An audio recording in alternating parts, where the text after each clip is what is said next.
MDH ಜನ ಮಸಾಲಾ. ಈಗ ಕಡಲೆ ಇರಲಿ, ಹಲಸಂದೆ ಬೀಜ, ಕಪ್ಪು ಕಡಲೆ ಅಥವಾ ಬಿಳಿ ಕಡಲೆ, ಎಲ್ಲವೂ ಸ್ವಾದಿಷ್ಟವಾಗುತ್ತೆ. ಬಿಕ್ಲು ಶಿವ ಕೊಲೆ ಕೇಸ್ನಲ್ಲಿ ಆರೋಪಿಗಳ ವಿಚಾರಣೆ ಜೋರಾಗಿ ನಡೀತಾ ಇದೆ. ಪೊಲೀಸರಿಂದ 5 ಆರೋಪಿಗಳ ತೀವ್ರ ವಿಚಾರಣೆಯನ್ನ ಈಗಾಗಲೇ ನಡೆಸಲಾಗ್ತಾ ಇದೆ. ಹಲವು ಆಯಾಮಗಳಲ್ಲಿ ತನಿಖೆಯನ್ನ ಈಗಾಗಲೇ ಶುರು ಮಾಡಿದ್ದಾರೆ ಪೊಲೀಸರು. ಪುಲಕೇಶಿ ನಗರ ಪೊಲೀಸ್ ಠಾಣೆಯಲ್ಲಿ ವಿವಿಧ ಆಯಾಮಗಳಲ್ಲಿ ವಿಚಾರಣೆಯನ್ನು ನಡೆಸಲಾಗ್ತಾ ಇದೆ. ಕಿರಣ್, ವಿಮಲ್, ಮದನ್ ಸೇರಿದಂತೆ 5 ವಿಚಾರಣೆ ನಿರಂತರವಾಗಿ ನಡೀತಾ ಇದೆ. ಇನ್ನು A1 ಆರೋಪಿ ಜಗದೀಶ್ ಬಗ್ಗೆ ಬಾಯಿ ಬಿಡದ ಆರೋಪಿಗಳು ಇಲ್ಲಿವರೆಗೂ ಕೂಡ ಆತನ ಬಗ್ಗೆ ತುಟುಕ್ ಪಿಟುಕ್ ಅಂತಿಲ್ಲ.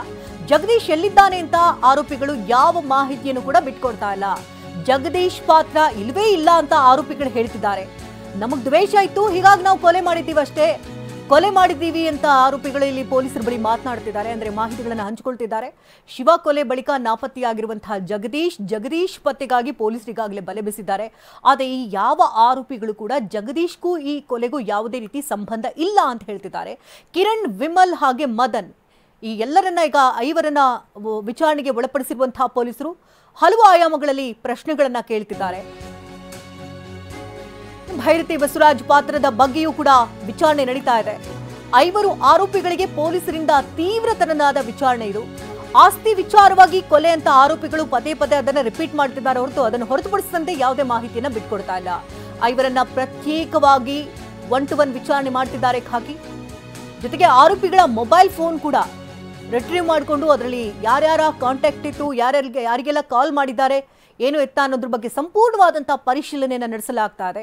ಪೊಲೀಸರು ಹಾಗೆ ರೌಡಿಗಳ ಸಂಪರ್ಕದ ಬಗ್ಗೆ ಕೂಡ ಪರಿಶೀಲನೆ ಆಗ್ತಾ ಇದೆ. ಯಾಕಂದ್ರೆ ಬಿಕ್ಲು ಶಿವನ ಕಂಪ್ಲೀಟ್ ಆತ ಎಲ್ಲೆಲ್ಲಿ ಓಡಾಡ್ತಾ ಇದ್ದ, ಏನು ಎತ್ತ ಅನ್ನೋದ್ರ ಬಗ್ಗೆ ಕಂಪ್ಲೀಟ್ ಟ್ರೇಸ್ ಮಾಡಲಾಗಿತ್ತು. ಆ ಲೊಕೇಶನ್ ಅನ್ನ ಶೇರ್ ಮಾಡಿದ್ದು ಕೂಡ ಓರ್ವ ಪೊಲೀಸರು ಅಂತ ಗೊತ್ತಾಗ್ತಾ ಇದೆ. ಹಾಗಾಗಿ ಈ ರೌಡಿಗಳಿಗೆ ಯಾವ ರೀತಿ ರೌಡಿಗಳ ಪರಿಚಯ ಇತ್ತು, ಹಾಗೆ ಪೊಲೀಸರ ಸಂಪರ್ಕ ಹೇಗಿತ್ತು, ಈ ಕೊಲೆಗೆ ಪ್ರಮುಖ ನಿಖರ ಕಾರಣ ಏನು, ಆಸ್ತಿ ವಿಚಾರ ಅಷ್ಟೇನಾ ಅಥವಾ ಇದರ ಬೆನ್ನ ಹಿಂದೆ ಯಾರ್ಯಾರಿದ್ರು, ಜಗದೀಶ್ ವಿಚಾರ, ಇದೆಲ್ಲದರ ಬಗ್ಗೆ ಕೂಡ ಪೊಲೀಸರು ತನಿಖೆಯನ್ನು ನಡೆಸ್ತಾ ಇದ್ದಾರೆ. ಇನ್ನು ಪೊಲೀಸ್ ಸ್ಟೇಷನ್ ಇಂದ ನೇರ ಸಂಪರ್ಕದಲ್ಲಿ ನಮ್ಮ ಪ್ರತಿನಿಧಿ ರಾಜಪ್ಪ ನೇರ ಸಂಪರ್ಕದಲ್ಲಿದ್ದಾರೆ. ರಾಜಪ್ಪ, ಪೊಲೀಸ್ ಈಗಾಗಲೇ 5 ಆರೋಪಿಗಳನ್ನ ವಶಕ್ಕೆ ಪಡ್ಕೊಂಡು ಹಲವು ರೀತಿಯಲ್ಲಿ ಆಯಾಮಗಳಲ್ಲಿ ತನಿಖೆಯನ್ನು ಮಾಡ್ತಾ ಇದ್ದಾರೆ. ಈಗ ಇಲ್ಲಿವರೆಗೆ ಏನಾದರೂ ಜಗದೀಶ್ ಬಗ್ಗೆ ಆಗಲಿ ಅಥವಾ ಭೈರತಿ ಬಸವರಾಜ್ ಪಾತ್ರ ಇರುವ ಬಗ್ಗೆ ಆಗಲಿ ಯಾವುದೇ ಮಾಹಿತಿ ಬಿಟ್ಕೊಟ್ಟಿಲ್ಲ ಅಂತ ಹೇಳಲಾಗ್ತಾ ಇದೆ. ಸದ್ಯದ ಅಪ್ಡೇಟ್ಗಳು ಏನೇನು ಲಭ್ಯ ಆಗ್ತಾ ಇದೆ, ಭೈರತಿ ಬಸವರಾಜ್ ಎಷ್ಟು ಗಂಟೆಗೆ ವಿಚಾರಣೆಗೆ ಹಾಜರಾಗ್ತಾರೆ, ಅವರ ತನಿಖೆ ಯಾವ ರೀತಿ ಸಾಗುತ್ತೆ?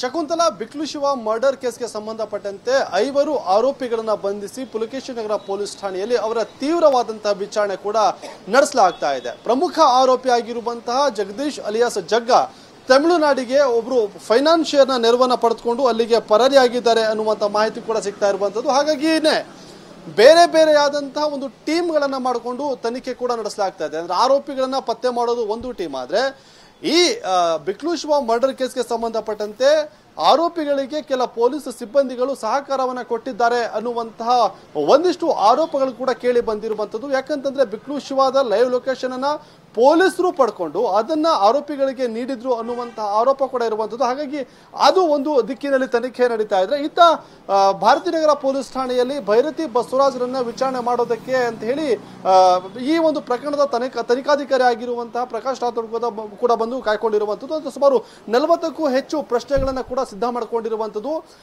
ಬಿಕ್ಲು ಶಿವ ಮರ್ಡರ್ ಕೇಸ್ಗೂ ಭೈರತಿ ಬಸವರಾಜ್ಗೂ ಇರುವಂತಹ ನಂಟೇನು ಅನ್ನುವಂತಹ ನಿಟ್ಟಿನಲ್ಲೂ ಕೂಡ ಸಾಕಷ್ಟು ಪ್ರಶ್ನೆ ಕೂಡ ಮಾಡ್ತಾರೆ.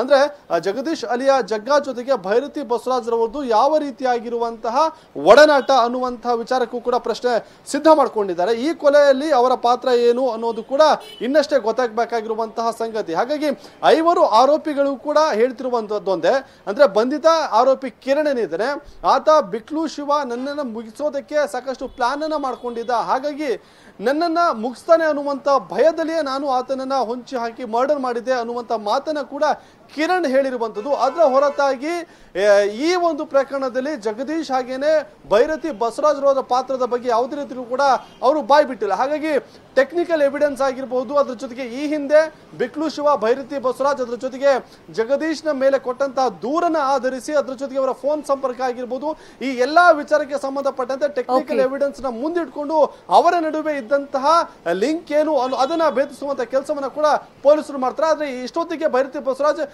ತನಿಖಾಧಿಕಾರಿ ಮುಂದೆ ವಿಚಾರಣೆಗೆ ಹಾಜರಾಗಬೇಕಾಗಿತ್ತು. ಆದ್ರೆ ಇನ್ನೂ ಕೂಡ ತಡ ಆಗ್ತಿರುವಂತದ್ದು. ಹಾಗಾಗಿ ಎಷ್ಟೊತ್ತಿಗೆ ಬರ್ತಾರೆ ಅನ್ನುವಂಥದ್ದು ಇನ್ನಷ್ಟೇ ನೋಡಬೇಕಾಗಿದೆ. ಶಕುಂತಲಾ, ಧನ್ಯವಾದ ರಾಜುಬಾ ತಮ್ಮ ಅಪ್ಡೇಟ್ಸ್ಗಾಗಿ. ವಾಹ್, ಯಾಕೆ ಈಗ ಬಂತ ಸ್ವಾದ? ಖಂಡಿತ ಈಗ ಬಂತು ಅಸಲಿ ಸ್ವಾದ. MDH chunky chaat masala life ಅಲ್ಲಿ ಅಸಲಿ ಸ್ವಾದ ತರುತ್ತೆ. ಅಸಲಿ ಮಸಾಲ, ಎಸ್ ಎಸ್ MDH.